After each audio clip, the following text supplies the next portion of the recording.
পৃথিবীর এক কোণে আটলান্টিক মহাসাগরের বুক চিরে দাঁড়িয়ে থাকা মাদেইরা দ্বীপ। সেখানেই ১৯৮৫ সালের ৫ ফেব্রুয়ারি জন্ম নেয় এক শিশু, ক্রিশ্চিয়ানো রোনালদো দস সান্তোস আভেইরো। দারিদ্র্যের ছায়ায় বেড়ে ওঠা সেই শিশুটির মা-বাবার স্বপ্নও ছিল সীমিত। পেশায় মালি বাবা আর রাঁধুনি মা অনেক চেষ্টার পর সিদ্ধান্ত নিয়েছিলেন গর্ভস্থ এই শিশুটিকে পৃথিবীর আলো দেখাতে দেবেন না। কিন্তু বিধাতা যেন অন্য কিছু ঠিক করে রেখেছিলেন। যার আলো দুনিয়া দেখার কথা ছিল না, সেই আলোয় একদিন আলোকিত হলো গোটা পৃথিবী। ছোটবেলায় রোনালদো ছিলেন দুষ্টু, আবেগপ্রবণ আর একেবারে পড়াশোনায় অমনোযোগী। সহপাঠীদের চোখে তিনি ছিলেন ক্রাই বেবি, কিন্তু তার জীবন জুড়ে ছিল একটি সঙ্গী, ফুটবল। দিন-রাত সেই চামড়ার বলটিই ছিল তার ধ্যান-জ্ঞান। ঘুমাতে যেতেন বলটিকে পাশে নিয়ে। তার অসাধারণ প্রতিভা খুব অল্প সময়েই নজরে আসে। মাত্র ১২ বছর বয়সে পারিবারিক স্নেহ থেকে দূরে স্পোর্টিং লিসবনে যোগ দিতে চলে যান।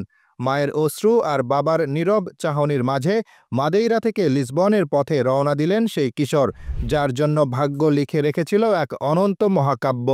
তবে জীবন ছিল অমসৃণ। হৃৎপিণ্ডে সমস্যা ধরা পড়ে।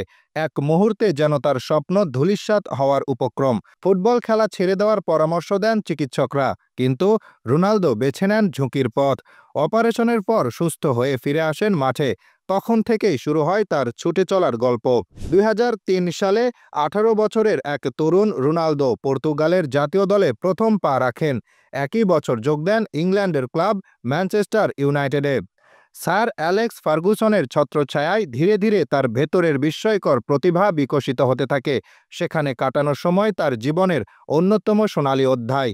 ৩টি প্রিমিয়ার লিগ, একটি এফএ কাপ, একটি ইউরোপিয়ান চ্যাম্পিয়ন্স লিগ এবং ফিফার ব্যালন ডি'অরের মতো সম্মাননা ছিনিয়ে নেন। ম্যানচেস্টার ইউনাইটেড তাকে শুধুমাত্র ফুটবলারই বানায়নি, গড়ে তুলেছিল কিংবদন্তি হওয়ার মঞ্চ। ২০০৯ সালে স্পেনের রিয়াল মাদ্রিদে নাম লেখালেন রোনালদো। ৯৪ মিলিয়ন ইউরোর সেই রেকর্ড ট্রান্সফার যেন তার অদম্য মানসিকতার প্রতীক। এক আসরে ১৭ গোল করে চ্যাম্পিয়ন্স লিগের ইতিহাসে অমর হয়ে যান। জিনেদিন জিদানের কোচিংয়ে রিয়ালকে টানা ৩ বার চ্যাম্পিয়ন্স লিগ জিতিয়ে তিনি রচনা করেন ফুটবল ইতিহাসের এক নতুন অধ্যায়। রোনালদো শুধু রিয়ালের খেলোয়াড় ছিলেন না, তিনি ছিলেন তাদের ঐতিহ্যের নতুন প্রতীক। রিয়ালের হয়ে কাটানো দিনগুলোকে বলা হয় তার ক্যারিয়ারের সেরা সময়। চ্যাম্পিয়ন্স লিগের রেকর্ড, ১৭ গোল করা থেকে শুরু করে ইউরোপ সেরা হওয়ার আনন্দ, সবই তার পায়ের ছোঁয়ায় রূপকথার গল্প হয়ে উঠেছিল। জুভেন্টাস থেকে আল নাসের, ক্লাব পাল্টেছে, বয়স বেড়েছে, কিন্তু রোনালদো যেন অপরিবর্তনীয়। তার ফুটবল, তার জেদ আর তার স্বপ্ন প্রতিবারই তাকে নতুন করে আবিষ্কার করে। ৩৮ বছর বয়সেও তিনি ছুটে চলেছেন জীবনের শেষ বিকেলের সূর্যালোকে। ছুঁয়েছেন ৯০০ গোলের মাইলফলক। ইচ্ছা আছে হাজার গোলের। যখন রোনালদো দৌড়ান তখন মনে হয় তিনি সময়ের স্রোতকেই চ্যালেঞ্জ করছেন। প্রায় ৪০ বছর বয়সেও তার দৃষ্টি, যে জেদ, যে নিবেদন, তা শুধু ফুটবলের জন্য নয়, তা জীবনকেই নতুন করে ভালোবাসতে শেখায়। রোনালদো শুধু একজন খেলোয়াড় নন, তিনি এক জীবনবোধ। তার জীবনের প্রতিটি অধ্যায় শেখায় সংকটকে জয় করার গল্প। তার জার্সি নম্বর ৭ কেবল একটি সংখ্যা নয়, তা এক প্রতীক। বয়স, ক্লাব, দেশ সব বদলালেও বদলায়নি তার নিবেদন।